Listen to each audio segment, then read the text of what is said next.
اگر کوئی انسان آپ کے سامنے آپ کے گھر کی دیوار پر یا کسی مسجد کی دیوار پر پیشاب کرتا پایا جائے تو آپ اس کے ساتھ کیا کریں گے؟ آپ کے ایکشن میں اور آپ صلی اللہ علیہ وسلم کے ایکشن میں فرق ہے۔ تو آئیں اس ویڈیو کا مقصد اور آپ صلی اللہ علیہ وسلم کا ایک چھوٹا سا واقعہ بیان کرتے ہیں۔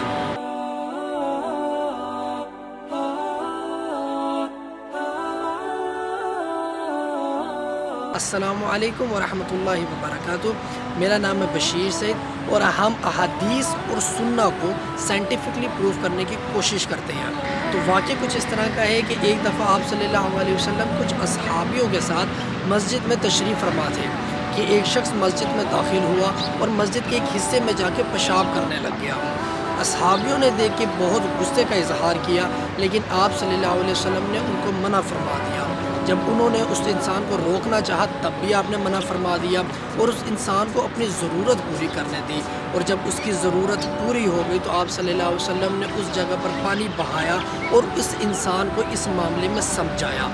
سوال یہ اٹھتا ہے کہ ایز اے ہیومن ہم اس چیز کو گندگی سمجھتے ہیں، تو آپ صلی اللہ علیہ وسلم نے اس کو اسی وقت آن دا اسپاٹ روک کیوں نہیں دیا؟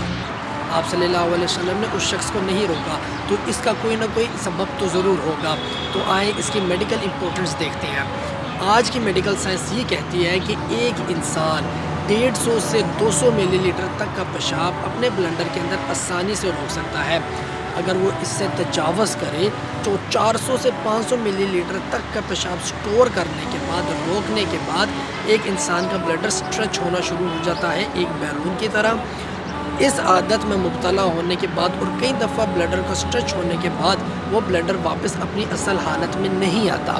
جب انسان اس چیز کو اپنی عادت بنا لیتا ہے اور روکنا شروع کر دیتا ہے یا کرتے کرتے روکنے لگتا ہے اور اس حرکت کی وجہ سے 800 ملی لیٹر تک کے پیشاب تک پہنچ جاتا ہے، تو آج کی میڈیکل سائنس یہ کہتی ہے کہ اس کا بلڈر پھٹ بھی سکتا ہے، جس کو فکس کرنے کا صرف ایک ہی حل ہے اور وہ ہے سرجری۔ پیشاب روکنے کی وجہ سے انسان کو علیحدہ علیحدہ قسم کے انفیکشنز ہو سکتی ہیں، اس کو پین ہو سکتی ہے، حتیٰ کہ انسان کو پتھری تک ہو سکتی ہے۔ جب ہمیں جسم کے کسی حصے پہ چوٹ لگتی ہے تو اس حصے سے ہمارے دماغ کو ایک سگنل جاتا ہے جس کی وجہ سے ہم درد محسوس کرتے ہیں۔ اسی طریقے سے جب ہمیں واش روم جانے کی ضرورت پڑتی ہے تو ہمارا سسٹم ہمیں سگنل دیتا ہے، جس سے ہمیں معلوم ہوتا ہے کہ اب باتھ روم جانا بہت ضروری ہے۔ جب ہم اس سگنل کو اگنور کرتے ہیں اور روکنے کا فیصلہ کرتے ہیں تب ہمارے سگنل کمزور ہوتے جاتے ہیں، اور ایک وقت آتا ہے کہ ہمیں سگنل کے بغیر ہی ہماری ضرورت خارج ہونا شروع ہو جاتی ہے۔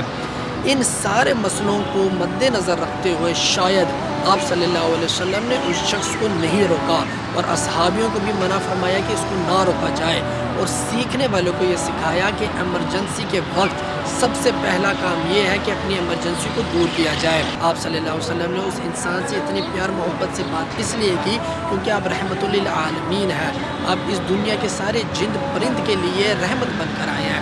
جس نے آپ کی پیروی کی اس نے فلاح پائی۔ اگر انسان کسی سے کچھ سیکھنا چاہتا ہے تو وہ صرف آپ صلی اللہ علیہ وسلم کی ذات ہے، کیونکہ آپ صلی اللہ علیہ وسلم کے پاس مکمل علم تھا، جیسا کہ آپ کے ایک حدیث کا مفہوم ہے کہ میں علم کا شہر ہوں اور علی اس کا دروازہ۔ اس ویڈیو کو لائک کریں اور شیئر کر کے ان لوگوں تک پہنچائیں جو سائنس کو زیادہ مانتے ہیں، اور ان کو بتائیں کہ سائنس آج جس درخت کا پھل بیچ کر لوگوں کو اپنی طرف اٹریکٹ کر رہی ہے، اس درخت کا بیج آج سے 1400 سال پہلے ہمارے نبی کریم صلی اللہ علیہ وسلم نے لگایا تھا۔ جزاکم اللہ خیر۔ السلام علیکم ورحمۃ اللہ وبرکاتہ۔